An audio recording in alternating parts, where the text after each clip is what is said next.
বেশ কয়েক মাস ধরেই মনটা পাহাড়ে যাওয়ার জন্য ছটপট করছিল। ৭-৫ না ভেবে বেরিয়ে পড়লাম নর্থ বেঙ্গলের উদ্দেশ্যে। ভ্রমণপ্রিয় বাঙালির কাছে নর্থ বেঙ্গল মানেই এক অন্যরকম আবেগ। ঠিক কোথায় আমরা জানতে ভিডিওটি পুরোটা দেখতে থাকুন। আর আপনাদের সুবিধার জন্য ভিডিওটিকে বেশ কয়েকটি পার্টে ভাগ করে দিলাম।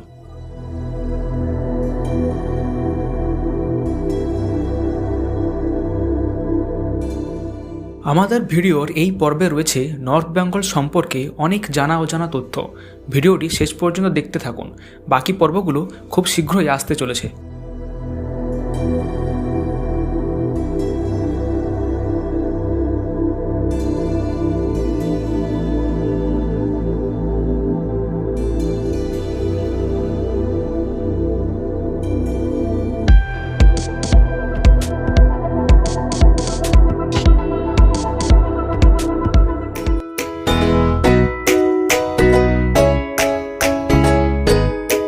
বর্ধমান থেকে রাত্রে ৯:১৮ নর্থ বেঙ্গল স্পেশাল ট্রেনে চেপে সকালেই পৌঁছে গেলাম এনজেপিতে।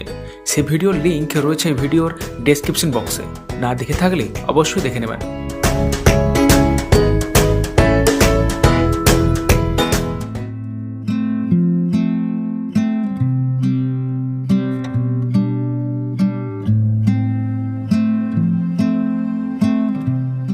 নিউ জলপাইগুড়ি থেকে একটা গাড়ি বুক করে চলেছি আমরা। পুরো গাড়ি ভাড়া পড়লো ৩,০০০-এর মতো। শেয়ার গাড়িতে গেলে মাথাপিছু ভাড়া পড়ে ১৫০ টাকার মতো। একটু দৌড়াদৌড়ি করে নেবেন। নিউ জলপাইগুড়ি থেকে বাসে করে কম খরচে দার্জিলিং যেতে পারেন, সময় অবশ্য একটু বেশি লাগবে। এছাড়া নিউ জলপাইগুড়ি থেকে হেরিটেজ টয় ট্রেনে করে দার্জিলিং যাওয়া যায়। করোনা আবহে টয় ট্রেন চলছে কিনা তা আগের থেকে অবশ্যই জেনে নেবেন।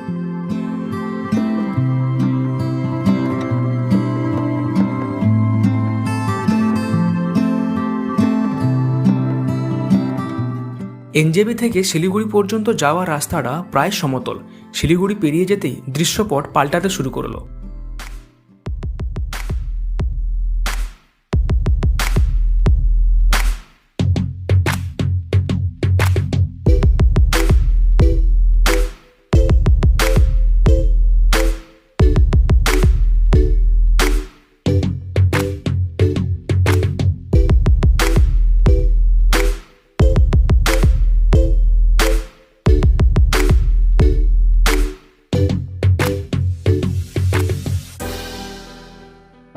কখনো ঘন সবুজ চিরে, কখনো বা মেঘ দেখতে দেখতে এগিয়ে চললাম আমরা। যারা প্রথমবার পাহাড়ে আসছেন তাদের কাছে এই জন্য স্বপ্নের মায়ানগরী, স্বপ্নপুরী। আমার আর কৌশিকের এই নিয়ে দ্বিতীয়বার নর্থ বেঙ্গলে আসা। আমাদের উন্মাদনও কিন্তু কোনো অংশে কম না।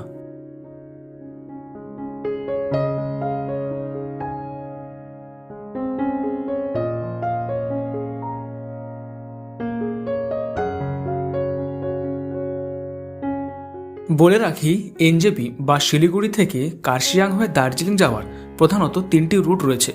মাতিগাড়া রোহিণী রোড বা এসজি মার্গ রোড হয়ে, পাংখাবাড়ি রোড হয়ে, আর সুকুনা তিনধরিয়া হয়ে। এছাড়া চাইলে মিরিক হয়েও দার্জিলিং যাওয়া যায়। আমরা ফেরার সময় মিরিক হয়েই ফিরব।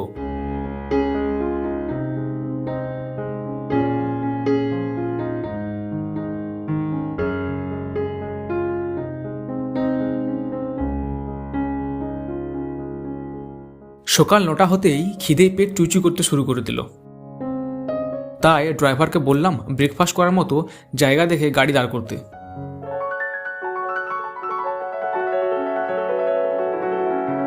রাস্তার ধারে ছোট্ট একটা হোটেল, নাম রোডিজ ক্যাফে। যখন দার্জিলিং ও কার্শিয়াংয়ে রোডিজের শো হয়েছিল তখন রোডিজের টিম এখানে এসেছিল। তারপর থেকেই এটার নাম হয় রোডিজ ক্যাফে।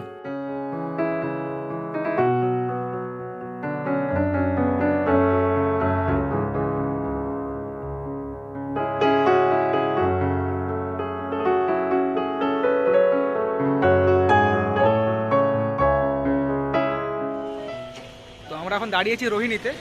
আমরা এখানে খাওয়া দাওয়া করবো। আর এই যে আমাদের ড্রাইভারবাবু খাচ্ছেন, আর আপনারা দেখতেই পাচ্ছেন খুব সুন্দর। এখানে খাবার প্রাইসটা খুব রিজনেবল, খুব একটা বেশি না। তো আমরা অর্ডার করেছি মোমো, আর কৌশিক আর অভিক করেছে লাচ্ছা পরোটা, মোটামুটি 70 টাকা মতো। আর আমাদের মোমো তো 60 টাকা প্লাস কফি। তো আপনারা এখানে খেতে পারেন, অসুবিধা কিছু হবে না। খেতে গেলে দার্জিলিং অবশ্যই আসতে হবে। আর টেস্ট কীরকম মোমোর? দারুণ, মোমোটা একবার দেখো। এইভাবে মোমোটা কি আগে অভিক টেস্ট কেমন? মস্ত। রমেন? টেস্টটা অনেকই ভালো, আচ্ছা, দারুণ।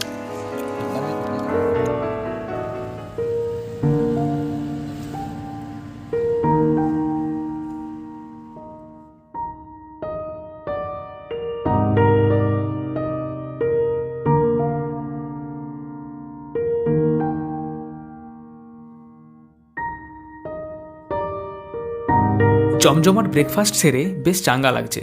প্রসঙ্গত বলে রাখি, খাবারের দাম রিজনেবল হলেও কফির দাম একটু বেশি, 20 টাকার মতো। ট্যুরিস্টদের জন্য হয়তো। আপনাদের বলবো এইসব জায়গায় খাবার আগে দাম অবশ্যই জেনে নেবেন।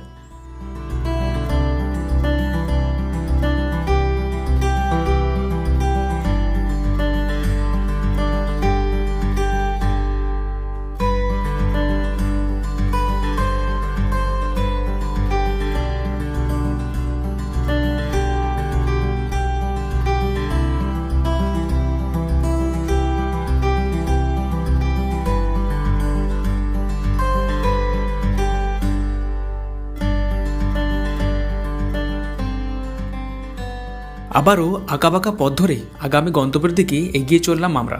পাহাড়ের প্রতিটা আঁকেবাঁকেই অপেক্ষা করে রয়েছে অপার সৌন্দর্য। কোনটা ছেড়ে কোনটা দেখব খুঁজে পাওয়া মুশকিল।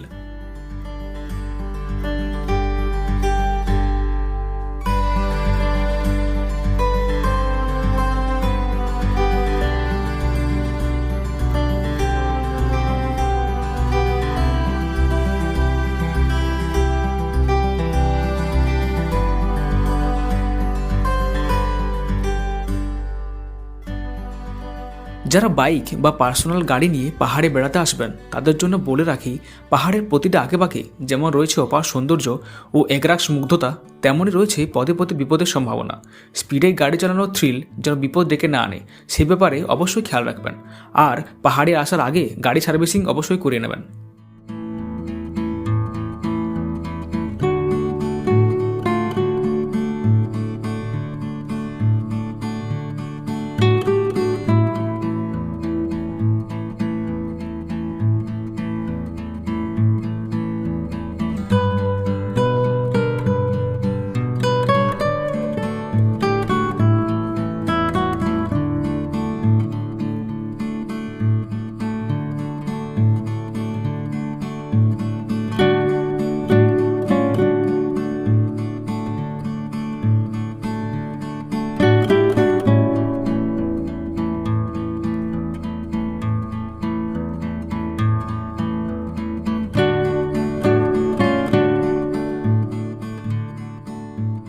গাড়ির জানলা দিয়ে প্রকৃতির মধুর রূপ উপভোগ করতে করতে চলেছি আমরা। রাস্তার দুই ধারে মাঝে মাঝে নজরে পড়ছে নাম না জানা সুন্দর ফুল।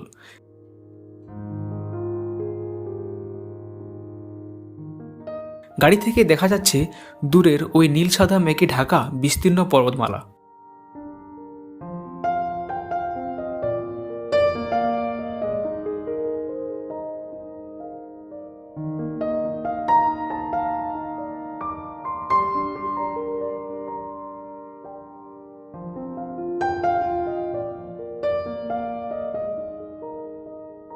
সৌন্দর্য দেখতে দেখতে পৌঁছে গেলাম আই লাভ কার্শিয়াং ভিউ পয়েন্টে।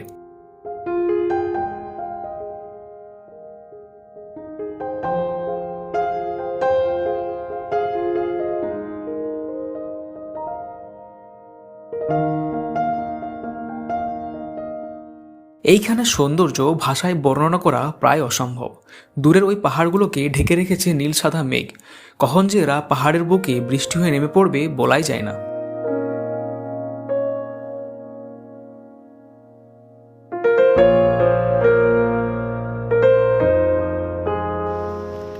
তো আমরা এখন আছি কার্শিয়াংয়ের আই লাভ কার্শিয়াং ভিউ পয়েন্টে। এই যে কৌশিক আর বাকিরা সবাই ছবি তোলায় ব্যস্ত আছে এখন। দেখতে পাচ্ছেন জায়গাটা খুব সুন্দর। হ্যালো,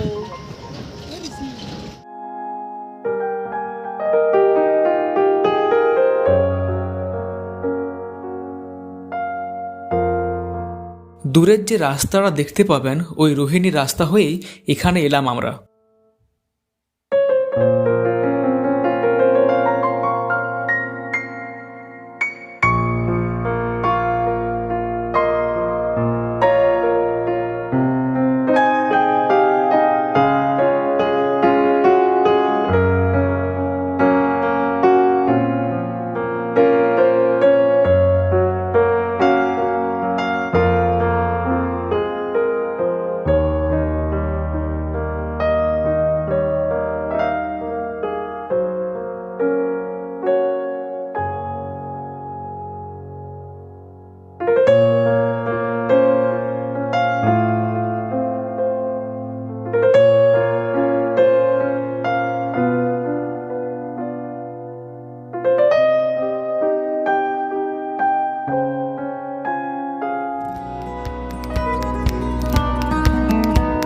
বেশ কিছুক্ষণ এখানে সময় কাটিয়ে এখন আমরা এগিয়ে চলেছি আমাদের পরবর্তী গন্তব্যের দিকে।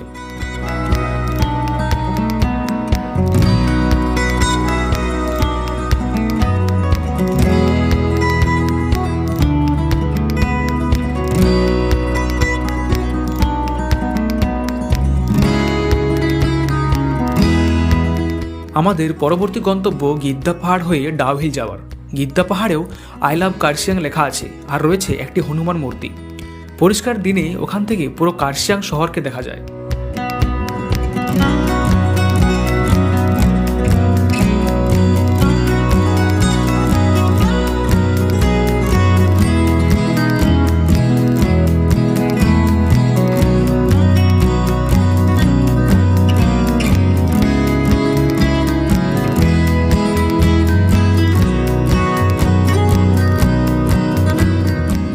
কার্শিয়াং লেখা ফলকটি পেরোতেই রাস্তার পাশে আমাদের সঙ্গ নিল টয় ট্রেনের রাস্তা।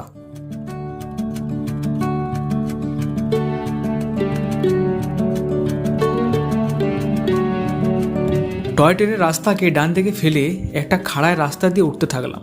লক্ষ্য করলাম রাস্তাটা একটা চা বাগানের মধ্য দিয়ে।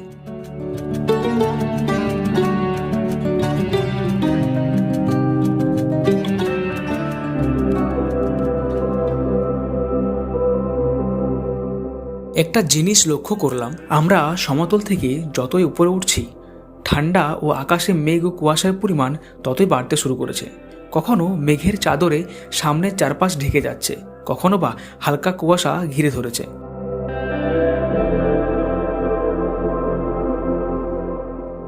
এই মুহূর্তের অনুভবগুলো ভাষায় তুলে ধরা প্রায় অসম্ভব। যারা পাহাড়ে এসেছেন বা আসবেন তার ব্যাপারটা অবশ্যই অনুভব করতে পারবেন। মনে হয় যেন স্বপ্নদেশে ভেসে বেড়াচ্ছি।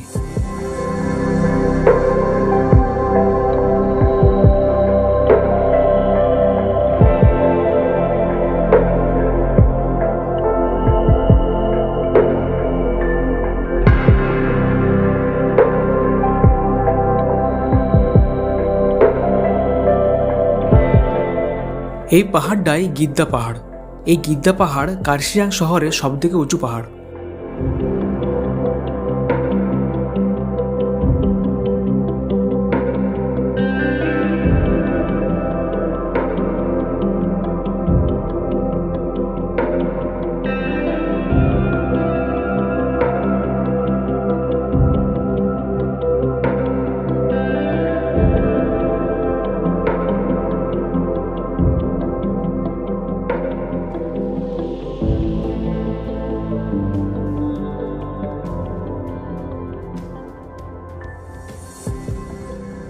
কুয়াশার ফাঁকে নজরে পড়ল গিদ্দা পাহাড়ের উপর লেখা আই লাভ কার্শিয়াং ও হনুমান মূর্তিটাকে।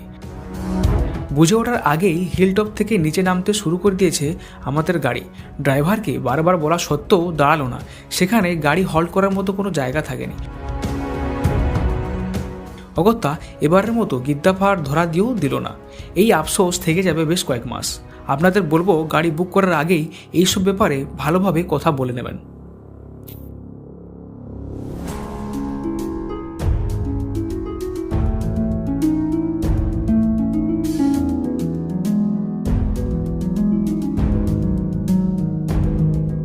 এবার আমরা থামবো ডাউহিল স্কুলে।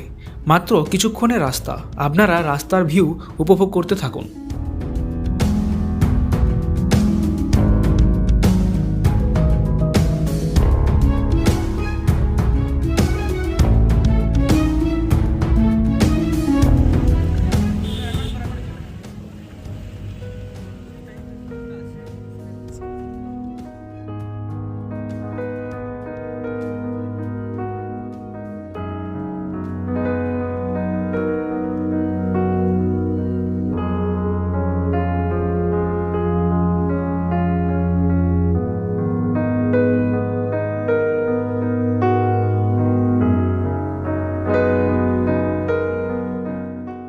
তো আমরা এখন আছি ভিক্টোরিয়া গার্লস স্কুলের সামনে।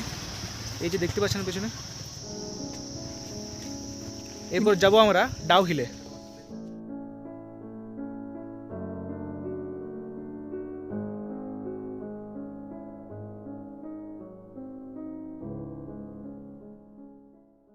এই স্কুলটি ইংরেজ আমলের স্থাপত্য শৈলীতে নির্মিত একটি হেরিটেজ বোর্ডিং স্কুল। ব্রিটিশ আমলের গভর্নর স্যার অ্যাশলে ইডেন 1879 সালে সরকারি কর্মকর্তাদের শিশুদের জন্য এই স্কুলটি স্থাপন করেছিলেন। প্রথম থেকে এটি শুধুমাত্র ছেলেদের জন্য একটি ছোট্ট স্কুল ছিল। পরে বালক বিভাগটি ভিক্টোরিয়া স্কুলে স্থানান্তরিত হয় এবং এটি একটি বালিকা বিদ্যালয়ে পরিণত হয়। স্কুলটি এখন রাজ্য সরকারের অধীনে চলে।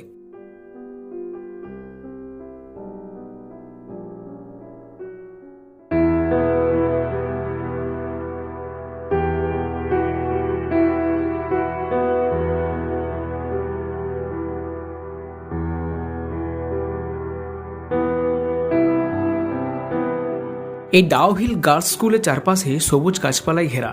এর পাশ দিয়ে যে রাস্তা রয়েছে তা পুরোটাই পাইন গাছে ঘেরা। চলুন এই সাইডটা একটু এক্সপ্লোর করে আসি।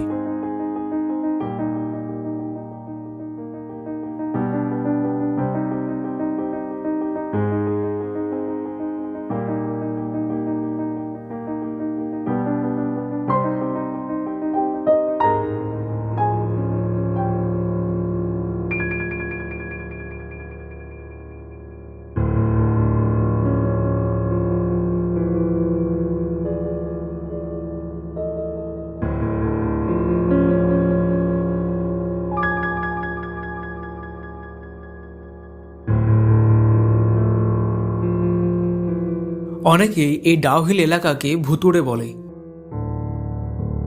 ভারতবর্ষের যে কয়েকটি ভুতুড়ে জায়গা রয়েছে তার মধ্যে এই ডাউহিল একটা। এখানে নাকি মুন্ডহীন একজন মানুষকে দেখতে পাওয়া যায়।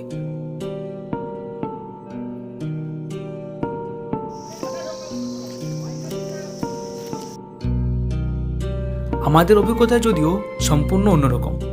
তো আমরা এখন চলে এসেছি ভিক্টোরিয়া গার্লস স্কুলের পেছন দিকে যে পাইন ফরেস্ট সেই দিকে। তো এদিকে খুব সুন্দর দৃশ্য কিন্তু আপনারা দেখতে পাবেন।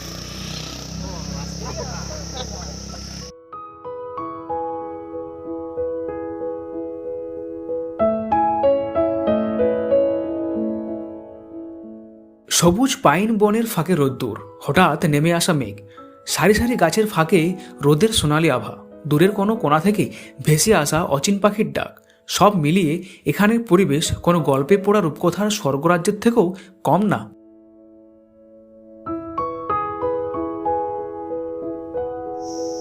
তো আমরা এখন আছি ভিক্টোরিয়া গার্লস স্কুলের পেছন দিকে। এদিকে বেশ রাস্তা সুন্দর বেরিয়েছে, পাইন ফরেস্ট সামনেই। তো আপনারা চাইলে এদিকেও আসতে পারেন।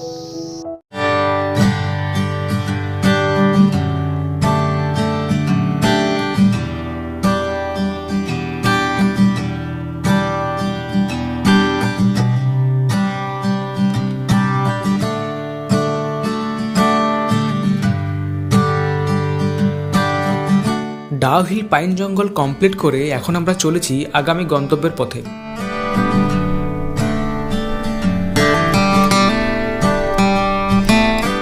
এই ডাউহিলে রয়েছে একটি বয়েজ স্কুল, চার্চ, একটি পার্ক ও আরও অনেক কিছু দেখার জিনিস।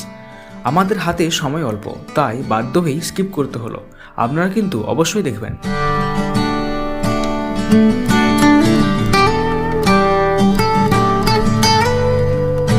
এছাড়াও কার্সিয়াং জুড়ে বেশ কয়েকটি চা বাগান রয়েছে। মাকাই বাড়ি তাদের মধ্যে অন্যতম।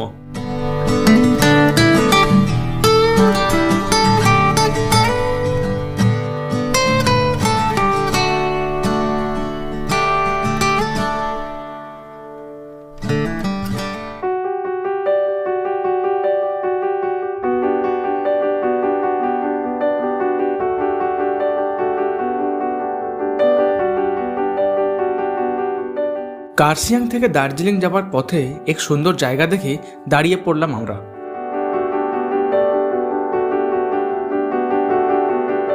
পাইন গাছের ফাঁকে উকিমার রোদের আলো জায়গাটা সৌন্দর্যকে বহুগুণ বাড়িয়ে দিয়েছে।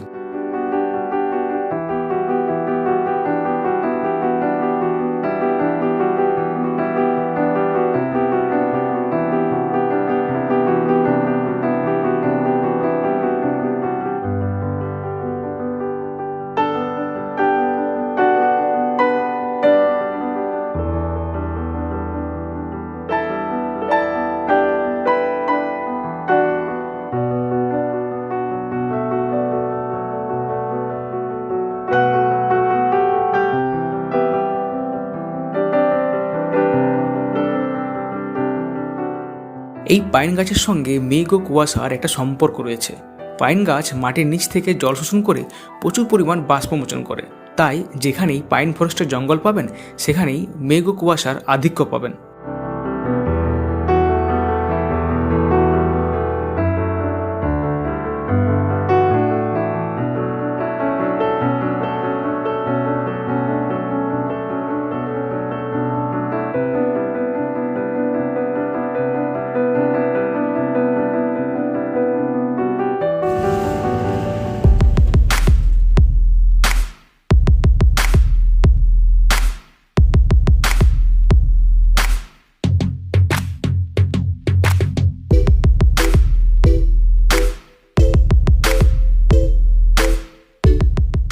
পাইন ফরেস্টকে আপাতত বিদায় জানিয়ে এগোতে থাকলাম দার্জিলিংয়ের পথে। রাস্তা এখনও প্রায় 30 কিমি বাকি।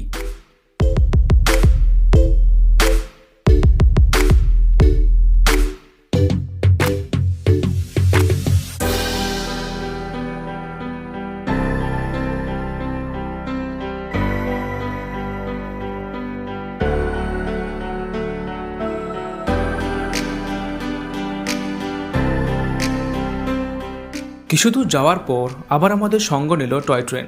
বুঝলাম হিলকার্ট রোডে উঠে গেছি। দার্জিলিং আসার যে কয়েকটি রুট রয়েছে সবগুলোই ভিন্ন ভিন্ন জায়গায় এই হিলকার্ট রোডে এসেই মিশেছে।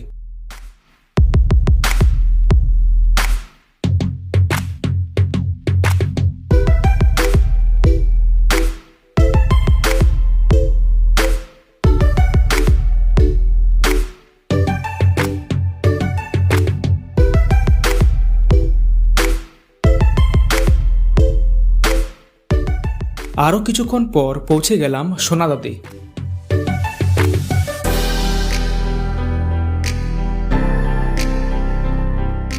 বলে রাখি, সোনাদা সুখিয়াপোখরি ব্লকের একটি ছোট্ট শহর। এখান থেকে দার্জিলিং প্রায় 17 কিমির মতো। এখান থেকে তাগদা 11 কিমি আর ঘুম মাত্র 8 কিমি। চটকপুরের দূরত্ব এখান থেকে 7 কিমি। এখান থেকে মিরিক 23 কিমির মতো পড়বে। আমরা ফেরার সময় এই সোনাদা বাজার ক্রস করেই মিরিকে যাব। এছাড়াও এখানে বেশ কয়েকটি দেখার মতো জায়গাও রয়েছে, চাইলে এখানে স্টে করতেও পারেন।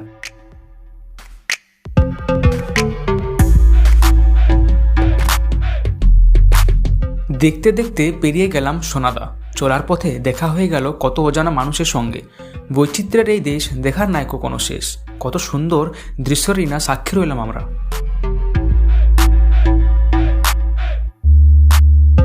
দার্জিলিংয়ের সাইনবোর্ড দেখে বুঝলাম দার্জিলিং শহরে ঢুকে গেছি।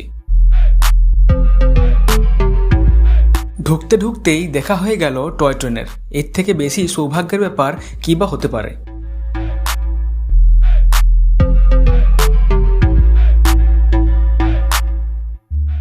এখানে এসে জানতে পারলাম ঘুম ফেস্টিভ্যাল চলছে। ইচ্ছে করলে জয় রাইডও করে নিতে পারেন।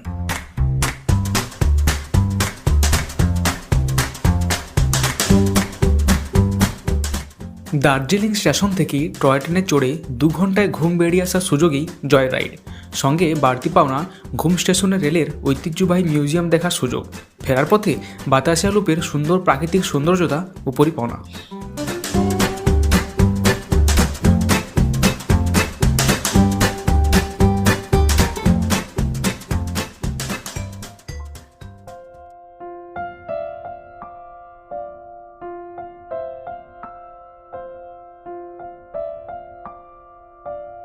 পৌঁছে গেলাম দার্জিলিং মল এরিয়ায়।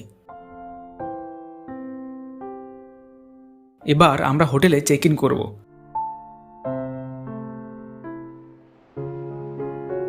আজকের ভিডিওতে এতটাই।